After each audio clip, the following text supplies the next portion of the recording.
درود دوستان خوبم، هنگامه هستم با آشپزخونه من. خوش اومدید. امیدوارم توی این هوای سرد حالتون حسابی خوب باشه. شهر ما که خیلی سرده. امروز ما سرمای 15 درجه زیر صفر رو هم تجربه کردیم. همه جا کلن یخ زده. حالا توی این هوای یخی یه خورشت مرغ مجلسی درست کنید که خیلی میچسبه. یه انتخاب ویژه برای مهمونی ها نزدیک عیدم که هست میتونید درست کنید و دیگه حرف نداره دیگه. حالا بریم برای درست کردنش. اول از همه مرغتون رو بذارید بپزه. بذارینش توی قابلمه.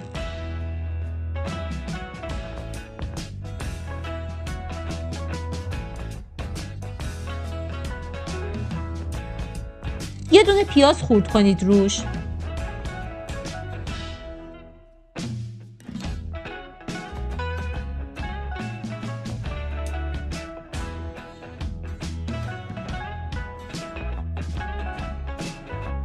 چند تا تیکه هم فلفل تند.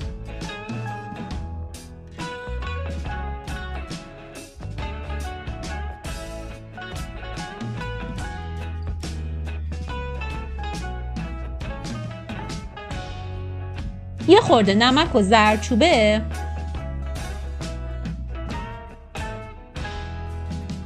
بعدش هم درش رو بذارید تا شروع کنه پختن. حالا بعد از اینکه به جوش افتاد کفای روش رو جمع کنید، یعنی کفای روی مرغتون رو جمع کنید. میتونید توی چند مرحله هم این کار رو انجام بدید. یعنی وقتی که میبینید کف میکنه روش، اون کفای روش رو جمع کنید که مرغتون شکل بد نگیره به خودش.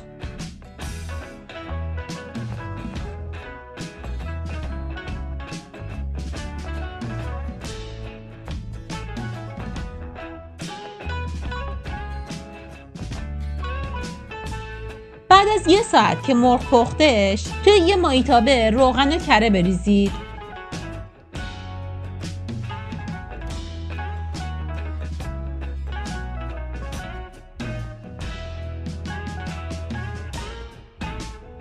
یه دونه پیاز درشت رو خورد کنید، ریز خورد کنید.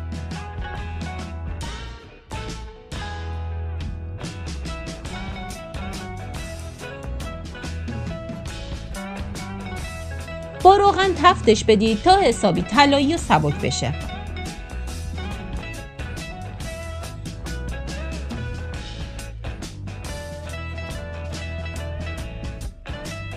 بعد بهش اندازه یه قاشق و نصفی قاشق غذاخوری رو به گوجه فرنگی اضافه کنید و تفتش بدید.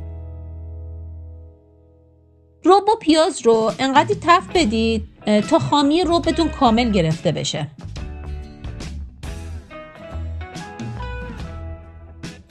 مرغامون پخته. حالا مرغای پخته شده رو بذارید داخل مایتابه تا با رب و پیاز سرخ بشه.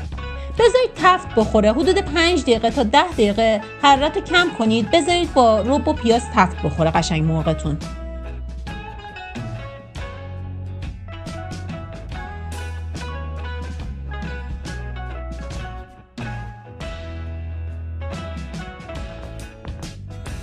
حالا از آب مرغتون یه خورده بهش اضافه کنید، اندازه نصف لیوان. بعد بهش چند تا قاشق غذاخوری زعفران اضافه کنید. از مواد سوسی که تو مایتابه هست با قاشق بریزید رو مرغاتون تا حسابی مزه‌دار بشه. اگرم دوست داشتید که خیلی سس مرغتون غلیظ نباشه، اندازه نصف دیگه از آب مرغ رو بهش اضافه کنید.